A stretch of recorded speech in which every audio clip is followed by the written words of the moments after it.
we got a good old egg. Goose egg. I think we've got 3 to 4. It's a bit more than that. I forgot over the last event, but at the Western Clash #1. Last event was 4 games. 4 games, and it was 2 at the Western, if even. I don't think we won a game at first Western Clash. We'll just forget about it. I didn't bring it up. Game 2 between 2 NA teams, Even and Death and Team Freedom. Hey. Team Freedom takes us to Towers of Doom. This is just another day at the office for Team Freedom. They're like, okay, Sky Temple, check.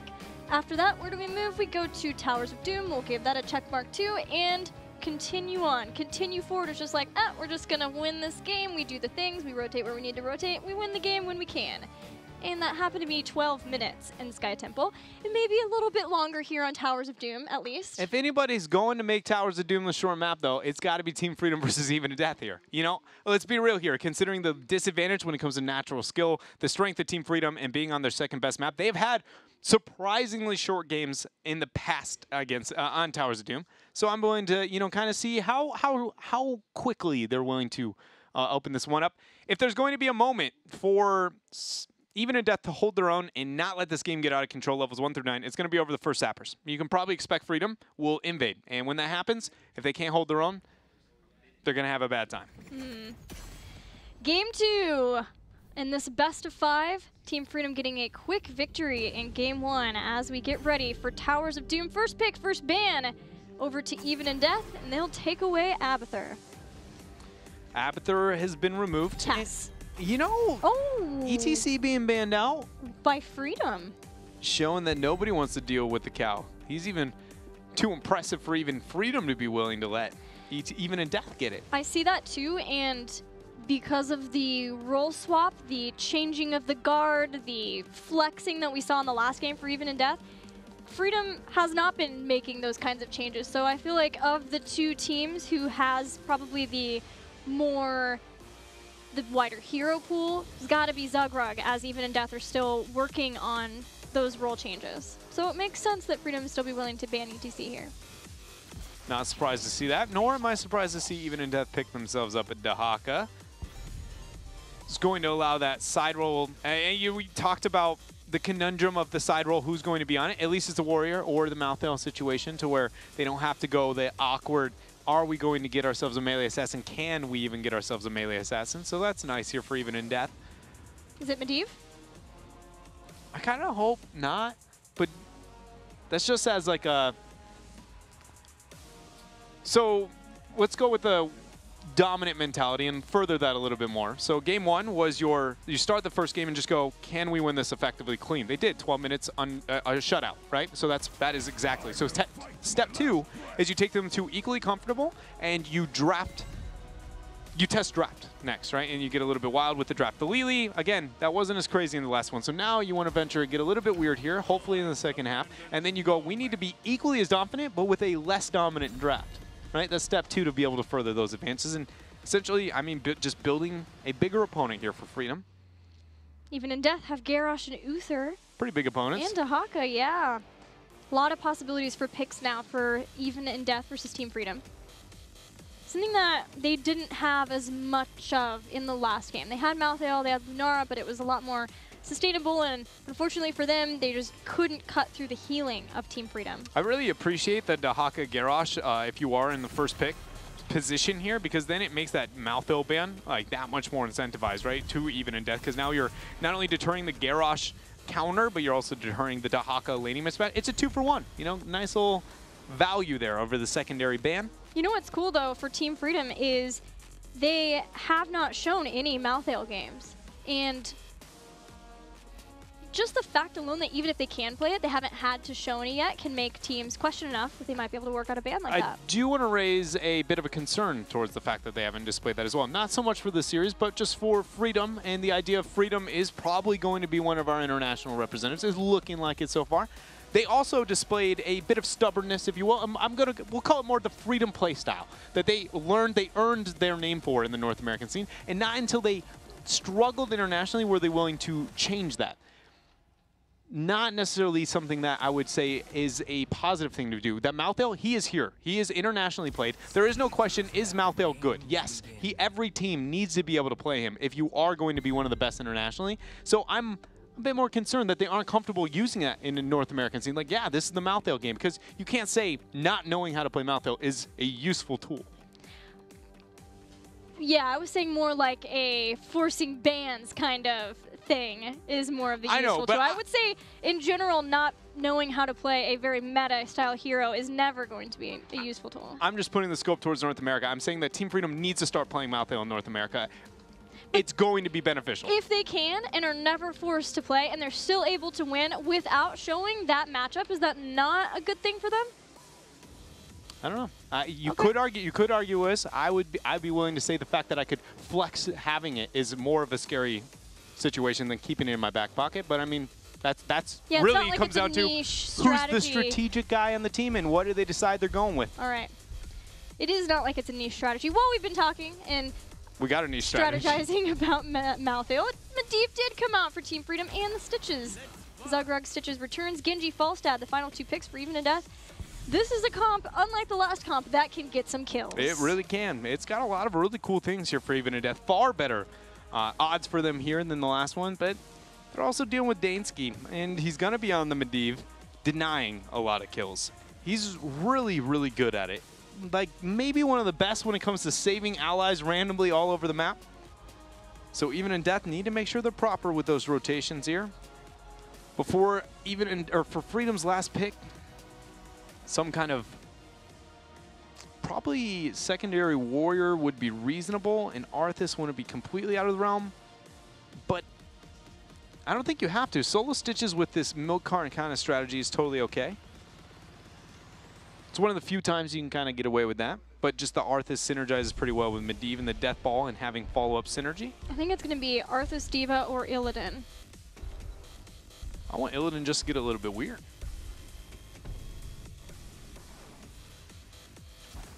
Leo! Nice! I forgot all about the new Leo. We get ourselves some new Leo. Finally. It was all over the place in Europe. We had to wait until Game 2 of Series 2 the whole weekend just to get him. I mean, it's 7 games, and then now we just got him, and it was last pick. Interesting. Oh, yeah. A strange alternative to a very highly picked, highly banned Leoric in Europe. Isn't it amazing how that happens? Absolutely astounding how there can be such a difference between interpretation on how to approach the game. But Freedom, at least they're taking a bit of a note out of the European scene with the Leo. I'm ready to see what I can make happen. We did get to see a couple of versions from EU, but maybe North American approach is completely different. Who knows? And how they're going to be able to play out the map. As a reminder, there is no more Royal Focus at level 4 to go back and forth and split soak between the two. So poor Dread here you'll have to just get by. That's all I asked of Leos. And I think we got like 2 or 3. We did have a couple. On the last day Goku. Possible. We got 2 or 3 Royal Focuses in North America, and then boop, gone. You could still have Royal Focus, it's just not quite the same, and it's also at 16, and it's like different. It's just not the same. The fact you can't split push early game, that was the only reason to pick it. We'll see if we still get it. It was played in Europe. Let's get into it. Game 2, Team Freedom up 1-0 in this best of 5 over Even in Death. Anything else you expect in terms of talents here on new Leo? I really like the Consume Vitality and then Neil Peasant's build that we saw from Ethereal Angel, but it is not that. Oh no, it is that. So Consume Vitality, it is, the cooldown of Skeletal Swing was increased with this, and this reduces it by 2 seconds. It also gives you some sustainability, some self-heal off of hitting heroes with your Skeletal Swing, and all of level 1 is some sort of self-heal talent for Leoric. New Leoric is really interesting. There's some synergies between certain talents here and there, but it seems like it's going to be a really versatile hero from what I've seen and played with the new Leo. He's already been, you know, looking at since he's been released and what kind of situations, metas he has been viable in playstyles. Honestly, he has been one of the more diverse, surprisingly enough. So hearing the idea that his talent and rework may make him even more diverse, it makes me rather optimistic towards the future of Leoric here.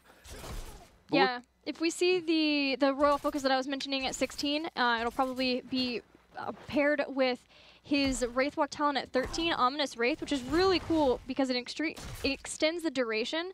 So it's kind of like Lingering Apparition like you had before, but then also if you hit heroes, it reduces damage, which could come in handy with something like the Genji here for Even in Death. Laning situation of Team Freedom has been the Medivh matching that up on the top lane while the Stitches holds through mid. This is really interesting choices from them. I like it a lot here. And just looking at how the Leo's playing out with his wave clear, he's going around essentially, you know, playing Royal Focus-esque, but he's using the Medivh and he doesn't have the reset onto that Wraith Walk. He's going to go ahead and throw down a W. When does the drag from Luntano come out? Probably now, after Frozen X hits his first. Yeah, but you turn around, hit a lot of people with the Skeletal Swing, and that gives a lot of self-healing, but in the end, Cure is denied taking that magical portal trip to freedom. Literally. That was an accidental pun, but I will take it. I didn't think about it, but now that you put it, that was a good one. Thank you. Camp invasion, not going to happen here. Unlike normal Towers of Doom, top camp was the focus for Freedom. Yeah. Meaning that they're going to hyper-focus on the top half of the map. Shrines and altars they just captured. He actually backed all the way. Zogrug has a hook. Lutano denied portal. Allows Dansky to stop Hal from channeling this altar. Trade on the altars that are safe for location, so it's all about the final altar in this triple phase in the bottom. Zogrug is under a bit of pressure here. No Medivh shield for a few seconds as you see him use it there. Now it's going to force a tap. It's not like Dansky can get the delay any longer, so Even in Death will be the team outside of a freak circumstance here, picking up the second shrine. Yeah, it's just far too frightening with the Garrosh and then the follow-up stun of how for Nasmus to try to run in and get a deny of his own. Can I admit something? Sure. The new Into the Fray, mixed with if you end up going the traditional, the unrivaled strength into Indomitable and then you go Into the Fray, just the symbols with like the mirroring and the different color, I viewed it as like a guy who just got so angry at the ground, like dead bodies are flying in opposite directions. Yeah. You know what I mean? He's just like, ah, and then like he throws bodies in every way. Like no one can handle him. And it sits right below Garrosh's head. I just think it's probably the best images. So I don't know. I don't even know what team develops our icons for our talents, but it has to be the best synergy across the board in a competitive build. That's a pretty cool one. Kier gets thrown with a wrecking ball back in, uses the portal, like, oh, thank you. I'll just take this highway to safety again. But even Death are at least keeping up much better with Team Freedom in this early game, trying to get some picks, using their Garrosh and Uther. They are keeping up with them much better, but it also feels like Freedom is kind of forfeiting up a lot, and I wonder if that's because they do feel compositionally that they have maybe a disadvantage through the early game, or if more that they just feel like, maybe that Even in Death just is a bit too much to deal with here for the first start of this game. Yeah, seems like they're more of their old Team Freedom style strategy of just don't lose, don't make mistakes in the early game. Even in Death are the ones who have the Garrosh, the Uther. It's all about Freedom, making sure that they don't lose anybody to those picks and start putting themselves back behind too far to Even in Death. But Seven's here. This is the time for Master's Touch for Medivh. We're just rounding out 2 heroic abilities where we see if it is going to be the milk carton strategy of Gorge plus the portals. This is the second time that camp up on top has been timed with the objective for Team Freedom. They're putting a lot of emphasis there. Zugrug got flipped, but he's got Medivh shield and portal. Collusion's going to start the channel. How? Able to get the interrupt there. All 5 members of both teams are here. Zugrug caught by a drag, forcible used, pulled back even farther with Groundbreaker. No flip yet, Wraith walk out. Cure's gonna be going down here unless his heal off his Q is enough. It's no only portal. 4% max health per hero. How's gonna start his channel, and it looks like that will be 4 more shots picked up here for Even in Death. So where do things... 10? Yeah. Potential Putrid Vial or the Kidnapper. Are you okay? Yeah, because he hit his head, didn't he? No. I saw him hit it earlier. It's a little awkward, man. We had one guy pass out of the Eastern Clash, and now we got this one bump at his head left and right. What is it with these cameras? They're fully committed to the job. Whatever it takes to do the job, Ted. Capture everything. Concussions. I'm wondering if we're going to have March the Black King. or Entomb. Entomb has a longer cooldown now. It's not the 50 of before, I think it's 75. Whereas March the Black King has increased damage, increased self-heal, and had its cooldown reduced. So it's the lower cooldown of the two now. Saw both in Europe. But in this case, Cure has been the focus, and he can't seem to get a break between the throws, the drags, all of that. So if he goes to the March the Black King, he will get that unstoppable status. He gets some self-heal from that. So I think that's maybe the direction we're going to go with the Leoric Rook. I'm ready for some March. Cure's got to be going down here up on top. Frozen X now, 2 versus 1. Homicidal comes in. Nice Nasmus? Reset for him.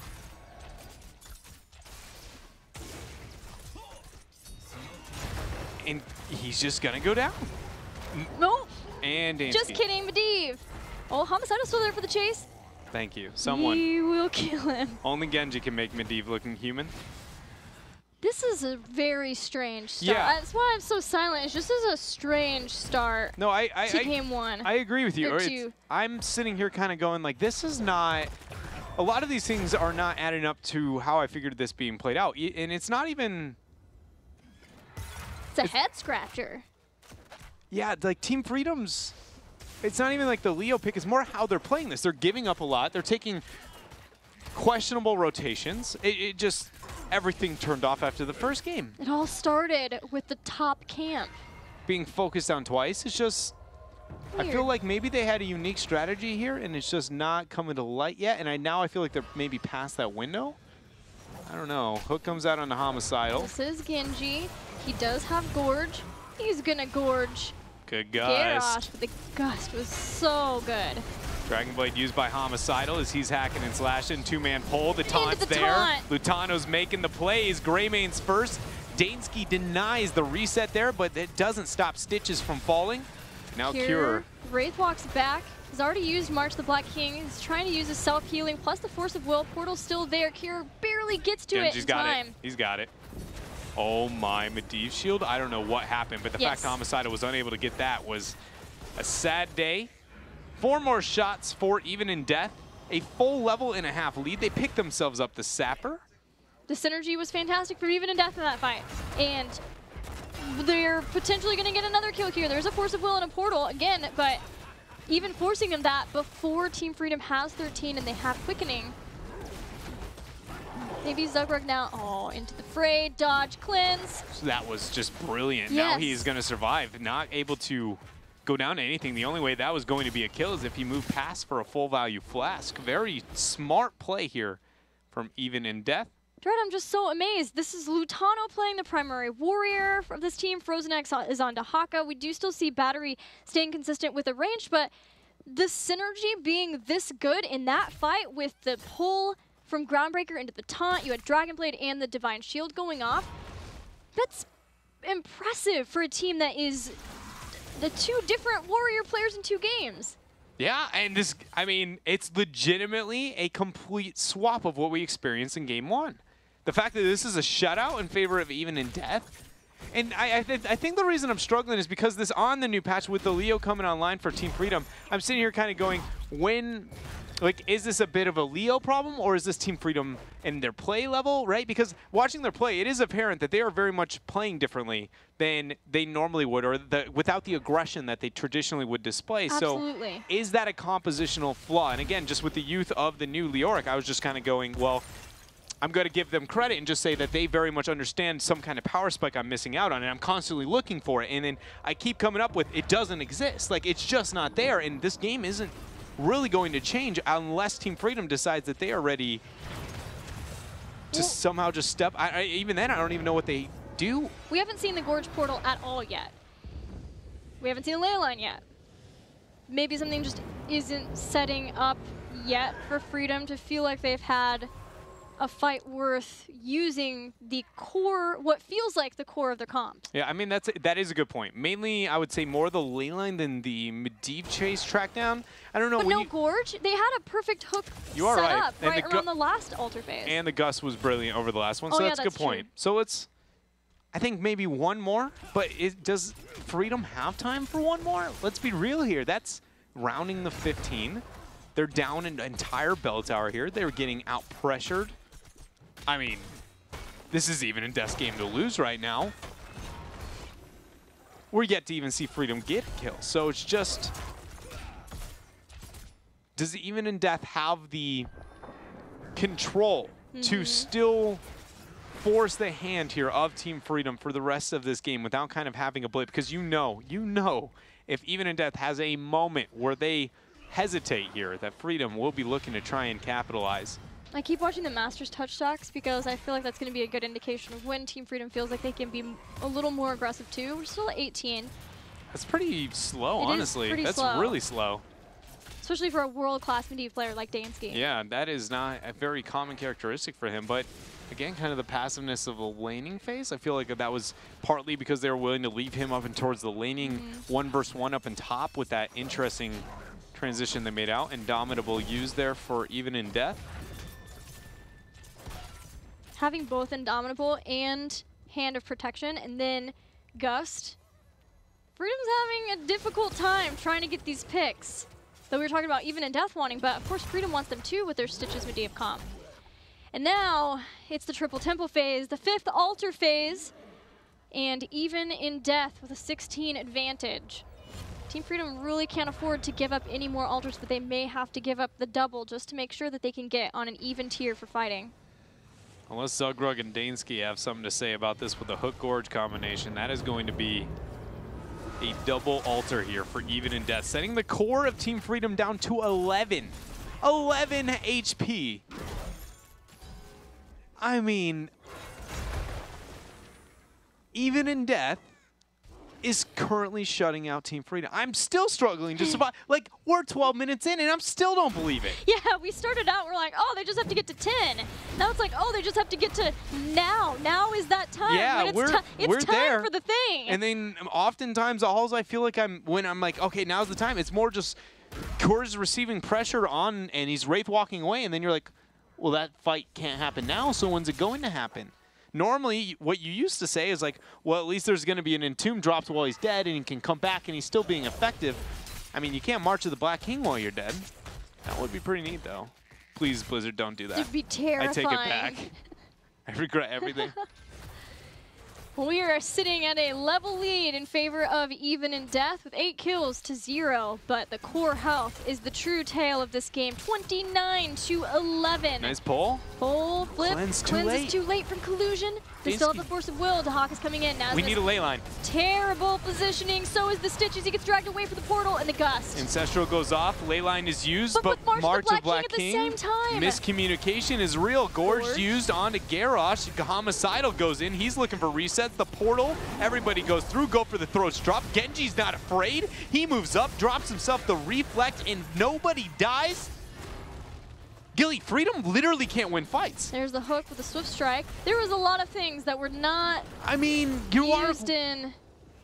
You're right with the stacked between the March of the Black King and having Leyline Seal, but still, I don't know if they compositionally can win a fight. Yeah, it's looking bad. It seems like Even in Death they have figured out how to make sure that Stitches Medivh, whoever gets picked, just doesn't die. If it's Garrosh, he has 1,000,000 armor even when he gets low, and he has Indomitable to run back. There's no hard stuns. You've only got Collusion as the slow with this totem, and he does have Earth Grasp, so you have that additional slow. Oh my gosh, flight from Falstad. Battery a bit too far out. No, Gust was used. Fried chicken for dinner tonight. Freedom is feeling good now, knowing that there's no Falstad. Hook pulls back. Gets the Indomitable.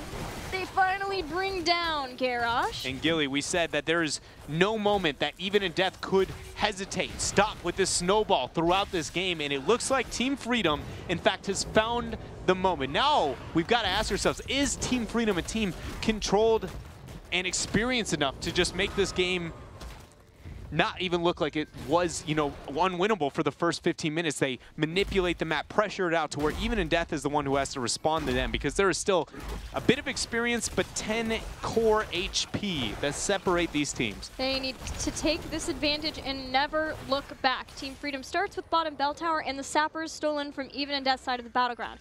There's another sapper camp behind this that Rhaegar is going to go to, and one more shot is used for a few more. How many shots was that? I didn't see. It seemed like just one, but either way, the shots were escorted, and there's going to be 3 more behind this. Yeah, it was only one. Okay, that's what I thought. You're good. Sometimes I get it. The brain plays tricks on you, you know? It's tricksy. I thought a Falstad was flying earlier. It happened to be Ragdoll Arthas. You know? Life of a commentator here. Still cool. I wish I could say, you know, I haven't had that kind of stuff, but sometimes I'll look at it and be like, I just saw a spell that doesn't even exist in this game. Yeah, well, he flew by so fast. I was like, there's no way that's not Epic Mount Falstad just speeding in. And it wasn't. Arthas soaring on by, just flapping his wings like, look at me, I'm a beautiful, beautiful lich flying. What are you going with that? Well, I mean, it was supposed to be a beautiful butterfly, yeah, but he hadn't gotten to that point, you know, he's taken off. Flight did take off. I thought that was behind them for a moment there. Here's the Gorge. Leyline Seal, immediate gust afterward, and again, it's Lutano who just tosses the Stitches right on top of the rest of Even in Death. But there's no Leo. That whole fight taken. No Leo for Team Freedom, and they're still willing to take that trade. Dragon Blade, adaptation. Nice hook, threading a needle. They needed that. That was, Nasmus. I mean, that was the only reason they have a chance taking this next fight. They would have been down a huge heroic. The race to 20 would have been close. Once again, Team Freedom gets what seems like their last chance working out once more. But when you're as good as Team Freedom, is it really just working out? You know, is it the last chance is a better question here. They are just performing on another level here over Even in Death. You can't always get what you want, but when you've got Zugrug on Stitches, you get what you need. And they needed that kill. Still 25 seconds left until Dahaka, which means Leoric has plenty of time. Good wear. Used. Dainsky. Stunned, gusted. In, and he was taunted. Yeah, no opportunity to control his heroes. Homicidal goes in with a Dragon Blade. They're diving the fort. They don't care. Battery gets the heals. Homicidal moving out. Ancestral does go through. No resets available here. Hook is up. Nobody's going to land there because Falstad was just dead before it even got to the point. The damage that Team Freedom's putting out, even losing Dainsky, but I loved the play from Even in Death going in, gusting him while he was taunted. There was no way for Dainsky to leave. Medivh fans at home, don't worry, Master Touch was done quite a while ago, so that's safe. But Team Freedom is still trying to not let off the gas pedal by taking the sappers in the bottom lane. I very much agree with you in terms of what we just saw at Even in Death in that play up on top. That was maybe the best play they've made in HGC North America, in my opinion. Even though it was a losing one and one that maybe didn't look that good at first, that was very uncharacteristic of them. Diving that disadvantage, but knowing that that is legitimately maybe the only way they save this game. Zugrug brought in, I believe we found ourselves a Garrosh. Indomitable's used. Yeah, I got really scared that everyone was going to collapse on him and he was going to use Warlord's Challenge. Cure, March the Black King through the center of that slows from Pulverize. And you can see there's a death march now that Cure has hit 20. Leyline Seal goes out. Medivh's cheats. Catches 2. Portal used. Freedom has the opportunity to go through. They're going to go through and save Cure. Another Wraithwalk, another hook. Homicidal, he's out.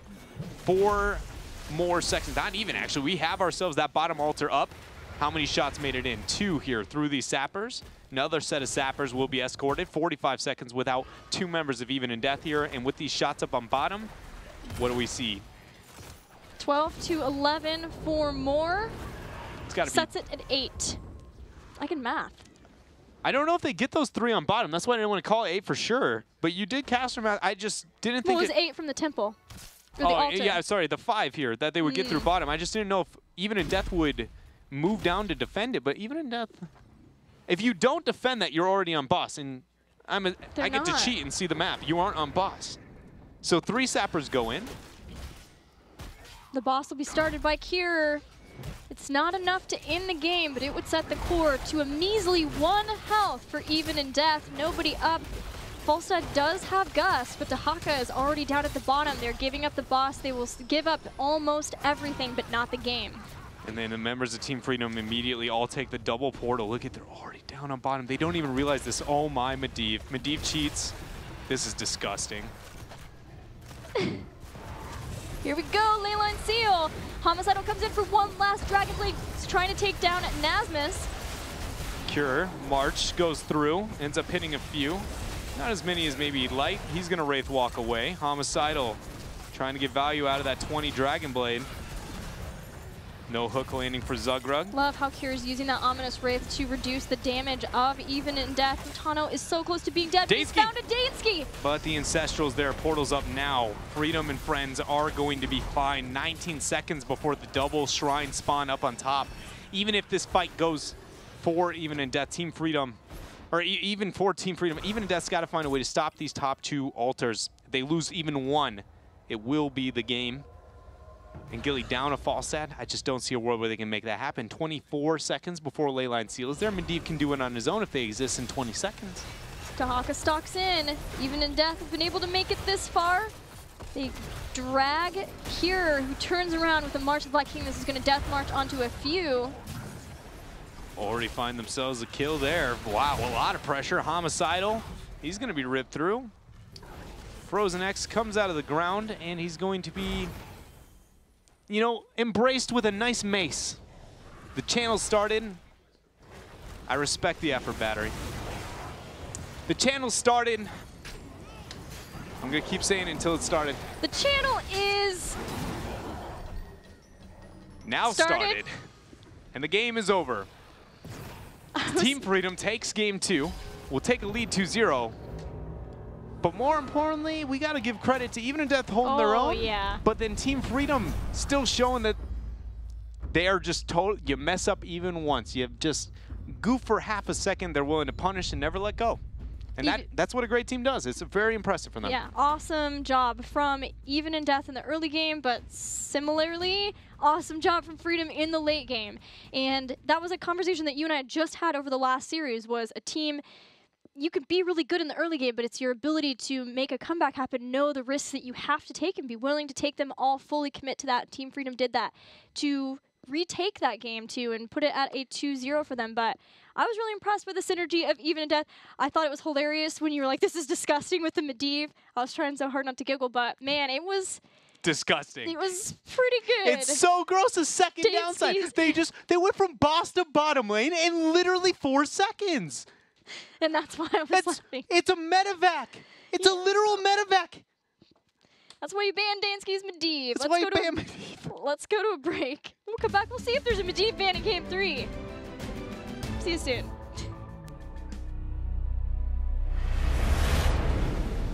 As king, I dedicated my life to Tristram and served its people with all my heart. In exchange, they called me a madman and betrayed me. But I have returned, stronger than ever. These so-called heroes think they can destroy me. But I cannot be killed again.